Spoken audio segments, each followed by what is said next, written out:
Most of what you carry was never yours to begin with. Expectations, old echoes, the ghosts of how you thought life should unfold. This isn't about becoming indifferent. It's about becoming clear. So if you're here, searching for a little calm in the chaos, stay. These are the 7 principles of letting go. Not to become empty, but to finally make space for what matters. Accept that you are never in control. You've been taught to grip tightly, plans, people, outcomes.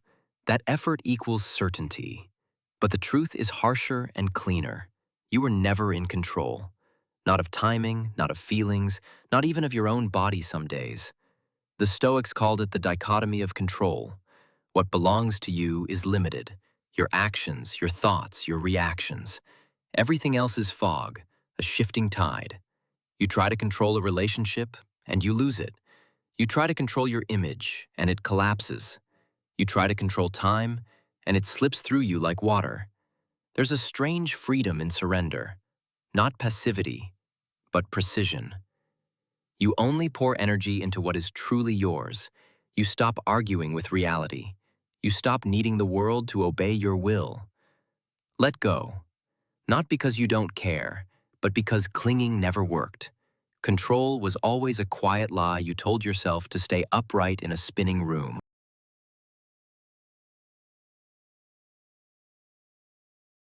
Most people aren't thinking about you. They forgot what you wore. They forgot what you said. You remember the moment. For them, it was background noise. That's not an insult. It's a relief. You replay interactions, dissect pauses, analyze word choices. You think they saw you slip, felt your hesitation, noticed your timing. They didn't. Most people are too absorbed in their own chaos to obsess over yours. Let this liberate you.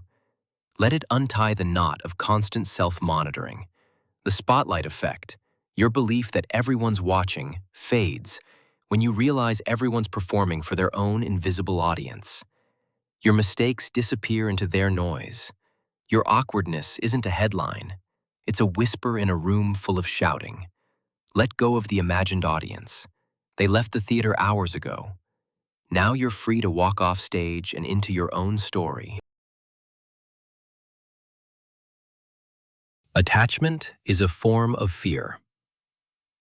You don't hold on because it fits. You hold on because you fear the emptiness, because you've built your identity around something fragile, and if it leaves, you're not sure who you are without it. But attachment is often a delay, a way to avoid the cold, quiet hallway between chapters. You fear what's next, so you chain yourself to what's familiar, even if it's sinking. Fear makes us grasp. Love lets go. And courage knows when to release the hand that won't hold you back. You think you're staying for loyalty. You're staying for safety, because letting go would require admitting the story ended. And most people would rather reread a bad chapter than turn to a blank page. Let go, not to fall, but to free the hand you'll need to climb. Emotion isn't evidence. You felt panic, so you assumed danger. You felt sadness, so you assumed loss. You felt longing, so you assumed love. But feelings aren't facts. They're weather. Just because you feel it doesn't mean it's real in the way you think. The Stoics taught us to observe emotion, not obey it. To treat feelings like visitors, not kings. The rain is real, but it doesn't mean the world is ending. It just means it's raining. If you let emotions steer, they'll drive you into fire. But if you watch them, they'll teach you. They show you wounds, beliefs, patterns, but they're not maps, they're signals. Let go of the idea that intensity equals truth. Not every fire warms. Some just burn. Feel it, then filter it. You owe your life more than reaction. Silence is an answer. You texted, you called, you waited, and nothing came back. That's your answer. It's not passive. It's loud in its own way. People don't ghost when they're invested. People don't ignore when they're excited. If someone wanted to reach you, they would break whatever silence they could. The silence is not because they couldn't, it's because they wouldn't.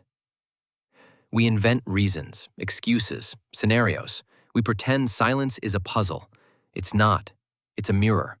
It reflects your willingness to be second, to be forgotten, to be paused like a song they'll never play again. Let go of the need for the final word, the final apology, the final answer. They gave it to you already. It's just not the one you wanted, but it's the one that sets you free. You do not have to earn your worth. You were not born owing anyone excellence. You are not a performance. You are not an investment. You don't exist to prove, to charm, to entertain. You're allowed to be quiet. You're allowed to be plain. You're allowed to be here, just as you are.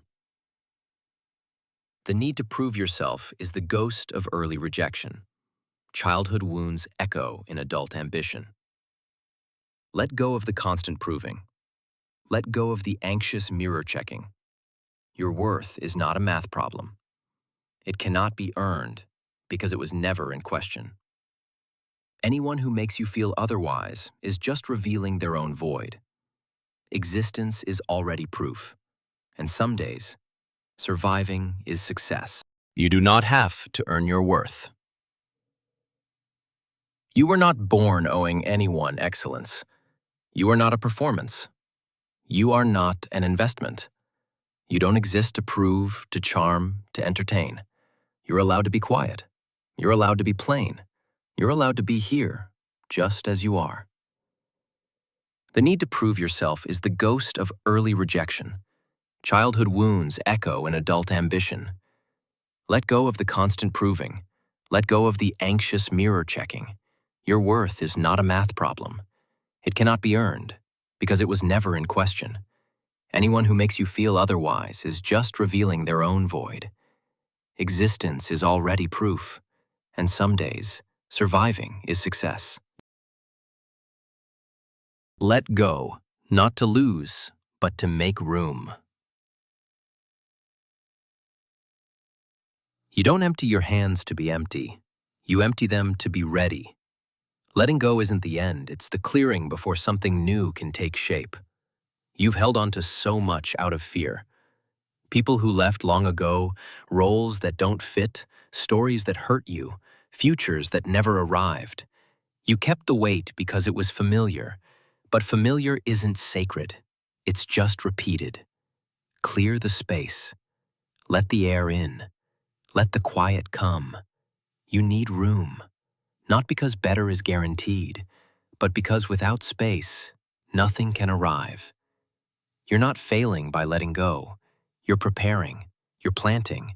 You're pruning the story so something real can grow. Let go, so something else can begin. If this hits somewhere you can't quite name, subscribe. Let's carry less together. Leave a comment if you're learning to loosen your grip, or just to say you're still here, still trying. That's enough. See you in the next one.